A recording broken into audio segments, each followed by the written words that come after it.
Hello అండి. ఇవాళ మీతో హెల్తీ పాస్తా రెసిపీ షేర్ చేసుకుంటాను. చాలా బాగా వచ్చింది. మీరు డెఫినెట్గా ట్రై చేయండి. ఇక్కడ నేను ప్రోటీన్ కోసం టోఫు తీసుకున్నాను. మీరు పన్నీర్, చికెన్, ష్రింప్ అలా ఏదైనా ప్రోటీన్ తీసుకోవచ్చు.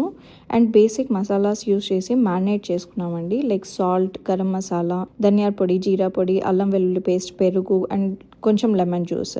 పాస్తా సాస్ కోసము onion, tomato, carrot, 2 garlic pods, cashews, almonds వేసుకొని ప్రెషర్ కుక్ చేసుకున్నాను. నా దగ్గర టోస్టర్ ఉంటే అందులో ఫ్రై చేయడానికి ట్రై చేశానండి టోఫూని. బట్ చాలా టైం తీసుకుంటున్నట్టు అనిపించింది. అందుకే తర్వాత ప్యాన్లోకి షిఫ్ట్ చేశాను. అండ్ సైడ్లో పాస్తా బాయిల్ చేసుకున్నాను. కొంచెం సాల్ట్ అండ్ ఆయిల్ వేసుకొని మనం ఫస్ట్ ప్రెషర్ కుక్ చేసిన దాంట్లో కొంచెం chilli flakes, Italian seasoning and milk, salt వేసుకొని గ్రైండ్ చేసుకోవాలి. పాస్తా డ్రైన్ చేసి ఆ వాటర్ సేవ్ చేసుకోండి. ఇన్స్టెంట్ పాట్లో బటర్, గ్రీన్ పీస్ అండ్ మనం పేస్ట్ చేసుకున్నది వేసి ఏమన్నా సీజనింగ్ సరిపోకపోతే మళ్ళీ వేసుకోవచ్చు. పాస్తా అండ్ టోఫు వేసుకొని ఒక 5 to 7 minutes బాయిల్ అయిన తర్వాత సర్వ్ చేసుకోవటమే అండి.